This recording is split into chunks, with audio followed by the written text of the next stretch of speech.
Welcome to Webmandu channel. Today we're gonna do a tutorial for the HTML5 and some CSS. And we are mainly focusing on the semantic HTML5. And so what's a semantic HTML5? So when you search in Google, I'll just show you the semantic HTML. So basically, the semantic HTML will describe the tag based on it has a description in the tag itself. So such as like a header, nav, article, like aside, right? The aside is like a sidebar, and the footer. So we're gonna make this website by using a semantic HTML, and it has also the about page and the contact page. This is not a good website, but we can use this for a learning purpose. So let's begin. So I'm using a Visual Studio Code here on the back. So I have also the live server installed. You guys can also install live server on Visual Studio Code, or you guys can use any other editor, right? And so let's begin. So I have already had a folder which is called HTML project. So I'm going to make a new file here. So it's going to be index.html, and I'm also using the image here. So when you type HTML5, then you will see this tiny boilerplate or tiny like layout, which is very useful.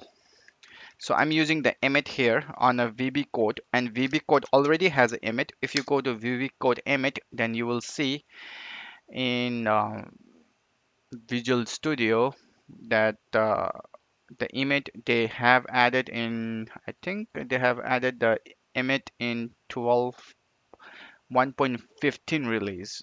So they have image 2. So we can use like a lot of shortcut, but I will also use a couple of shortcut in this VB code now.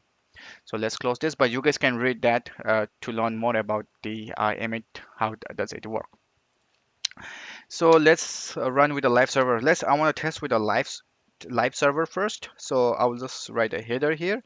I'll just save it, and when I right click and open with the live server, then it will open a live server here and 55 port. So I'll copy that and put it here. So now it has a header right on the back. So when I type the header, I will type the first header, control save, then it will, I mean, the page will reload itself. So I don't need to reload the page again and again. So the first thing I'm gonna write is a header, header. So when you do a tab, then it will automatically close your tag here. So I'll write a div dot container. So I'll do a container. So it will write the class itself. So here's the h1. So I'm gonna make a my site here. Okay, my site is ready. Now I'm gonna make a navbar. So I have to give the ID for a navbar. So I will use a hash sign for a navbar. So when I use a tab, then it will create you a navbar. Oh, I just misspell it here.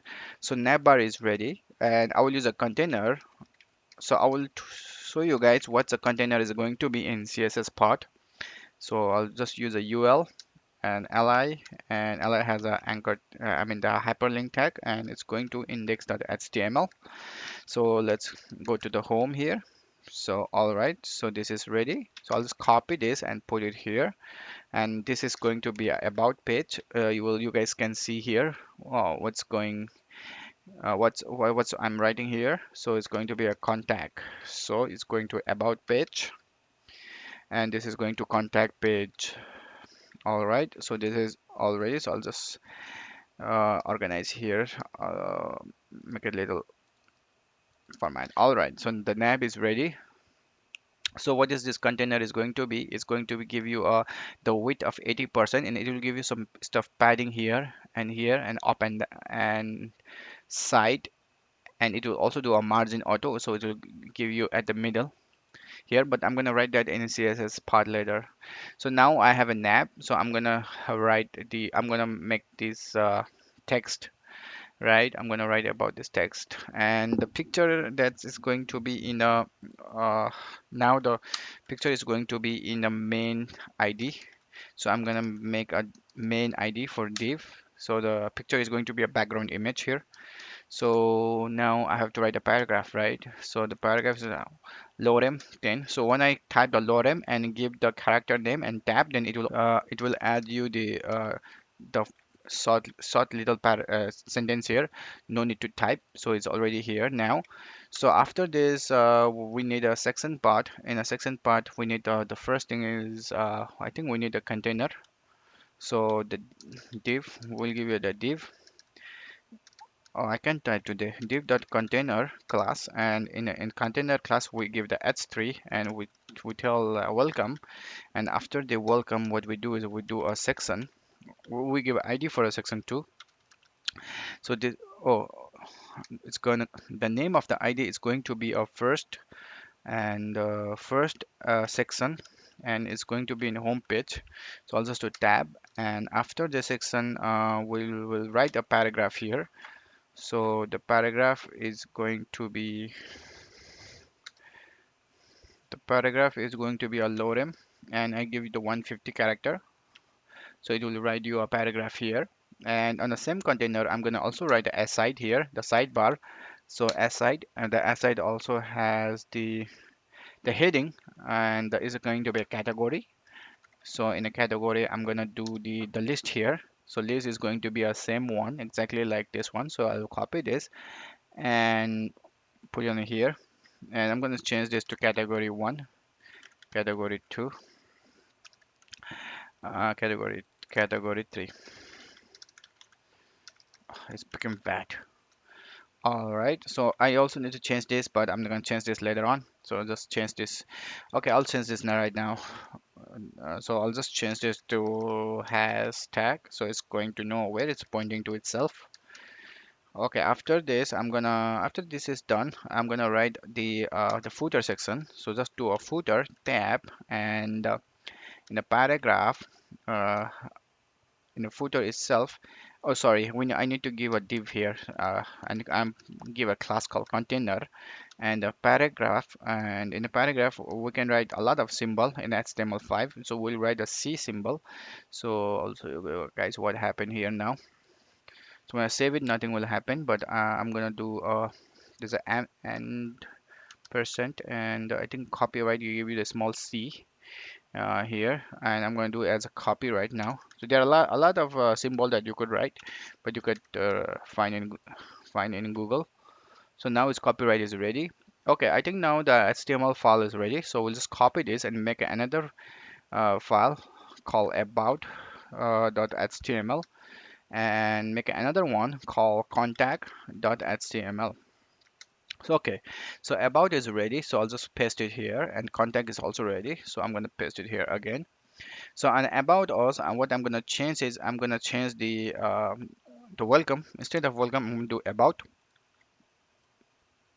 and I'm gonna remove this paragraph. And when I click it here on this, we'll just make this small. When I click it here, so what it does is it will select the everything of the paragraph here. So when I can delete this, and instead of main here, I will just write about. With the same thing in a contact, or what we do is when a main instead of main I'm gonna write a contact, and I'm gonna delete this paragraph. And after this, in the welcome, I'm gonna write a contact here. And when you go in contact page, now I'm in contact page has a paragraph, but we need a form here. So I'll just delete this, and it has nothing now. So we'll create here the small form. So in a form, in the action, it goes nowhere right now. So I'll just put a hashtag. So here we should provide the page that it goes, and it will save in database, or mm, do the logic what it needs to do. So it does in a PHP, or any backend language, Python or Java, C Sharp, right? So, but we're not going to do anything right now. We're just writing a plain HTML for this tutorial. And the first thing what I'm gonna do is for a name. So I'm gonna give a label for it. So label, label. So label have given name and name, right? And after the label, let's give the input and text. So it'll give you this tiny little text here. So name, and then all right. So it will give you the tiny little box here, input box. So what I'm going to do is I'm going to copy this and put it here and here. And the second is going to be a message, and everything is going to be a message. Sorry, email. I forgot. I'm sorry. The second is going to be an email. So just copy this and copy this email, and after this the last is going to be a message. So message is going to be a text box, so I don't need this, so I'll write a text area. So the name of the text area is a message, and ID is going to be a message. So it also give you the columns and rows. We can also write the column rows, how long it's going to be. Right now just leave it like this. We're gonna test it later on in CSS, how it looks like. And I'm gonna do an input type and button, or maybe, oh sorry, let's do submit, because it depends on what you want to use, how the form is going to be handled in server side. But let's now just try to submit. So it will also give a tiny little submit button. Okay, so this is all now for this tutorial. So we created our homepage, about, and the contact. So we're gonna make it more prettier and nicer in another video with the CSS. Or if you guys have any questions, please comment it below, and do not forget to subscribe. Thank you very much.